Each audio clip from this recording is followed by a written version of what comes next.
दत्तात्रेय नृप जंगल क्यों जाता, दे पहाड़ पारस तेली घर। जब दत्तात्रेय जा रहे थे साधु बनने जंगल में राजपाट छोड़ के, तो उनके मन में एक विचार आया, मान लो भगवान नहीं खुश हुए, नहीं प्रसन्न हुए, इस जन्म में हम मोक्ष नहीं गए, तो खाएंगे क्या? तो एक पारस पत्थर अपनी जेब में डाल लिया। पारस पत्थर जेब में डाल के गए साधु बनने, और जंगल में उनका भजन में मन लगे ही नहीं। करें 6-6 घंटा 8-8 घंटे बैठे रहे, एक मन में कहीं न कहीं किरण थी कि नहीं मिलेंगे तो पारस तो है ही है, राजा फिर बन जाएंगे, हमें क्या है, राजपाट गया थोड़ी है, राजपाट तो हमारे जेब में ही है,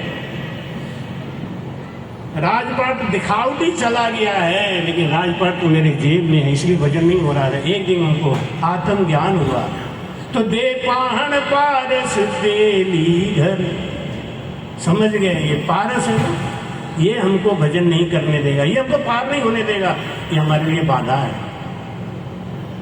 दत्तात्रेय ने सोचा ये पारस किसी को दे दूं।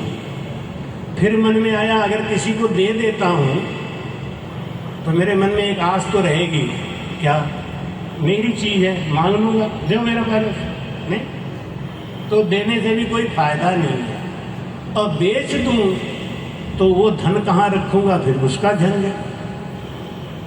फिर उन्होंने संत थे ना, संत के सामने समस्या आती है और वो अपने आप ही समाधान भी खोज लेते हैं। क्यों? अरद उरद के बीच में बसा सिखावन हार। एक गृहस्थी और संत में इतना ही अंतर है, संत के अंदर श्वास उश्वास में जो भजन किए हैं परमात्मा जगा हुआ है, उनको चिताता रहता है, गृहस्थी का जगा हुआ नहीं है, इसीलिए फंसाता रहता है। उनके मन में अकल आई और उन्होंने ले जाके एक तेली को कहा कि ये तू पारस ले ले, इसके बदले में मुझे खल दे दे, पैसा नहीं कुछ नहीं, बदला इसको मैं बेच रहा हूं, इसके बदले में खल दे दे थोड़ा सा। और वो खल लेके खा गए, पानी के लिए अब खत्म, आस खत्म। उसके बाद उनकी भक्ति हुई थी। इसलिए महाराज कहते हैं कि रटना था कि तिरमुटी, रटन करते रहो, लेकिन कब तक? जानबूझ के मत छोड़ो। आजकल तो लोग जानबूझ के छुड़ा देते हैं, कहते हैं कब तक राम राम करोगे, जिंदगी भर राम राम ही करोगे क्या, चुप हो जाओ।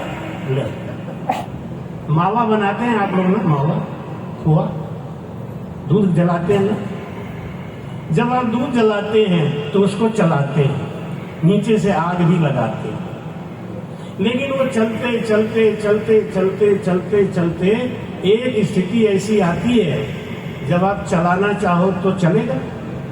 मावा जब तैयार हो गया, खोआ जिसको बोलते हैं, मावा बोलते हैं, जब मावा बन के तैयार हो गया तो अब वो मावा कढ़ाई अपने आप ही छोड़ देगा। होता है ना ऐसा, हमने अपने हाथ से कोई बनाया नहीं, संत वाणी में सुना है, संतों के मुख से इसे बोल देता हूँ। अब आप कहोगे आपको कैसे पता चला मावा बनाया क्या? गड़बड़ हो तो नहीं, देख लेना, हमने बनाया नहीं है, लेकिन सुना है कि मावा जब तैयार हो जाता है तो कढ़ाई को छोड़ देता है, छुड़ाना नहीं पड़ता। जिसके अंदर निज नाम जाग जाता है, अनुपासना छोड़ देता है, छुड़ाना नहीं पड़ता। वो व्रत उपवास अपने आप छोड़ देता है, कहना नहीं पड़ता है। और जब तक कहना पड़े और छुड़ाना पड़े तब तक वो हकीकत की मस्ती नहीं। जिसको हकीकत की मस्ती आ गई है, सचमुच की मस्ती आ गई है, उसको कोई कथा प्रभावित नहीं कर सकता, उसको कोई ज्ञान प्रभावित नहीं कर सकता, उसको उसकी मस्ती ही प्रभावित करती रहती है। भजन करते करते जब आप त्रिकुटी के ऊपर भजन जाता है तो अपने आप शांत हो जाता है। रटना था कि त्रिकुटी, पहले महाराज जी ने लिखा, रटना की विदिताल के साजन करे अनेक, से सब हद का ख्याल है नाना विद का देख। हद के अंदर जब तक भक्ति है तब तक तो रटन करना ही पड़ेगा। और अगर आप शांत होकर बैठ गए हैं, सचमुच में ऐसा हुआ है, तो भजन तो आपका पहुंच गया, त्रिकुटी पे पहुंच गया। और त्रिकुटी पे जब पहुंच गया है भजन, तो आपका गुण बिल्कुल साफ दिखना चाहिए, नहीं जैसे धन किसी के पास आ जाता है तो चेहरे पे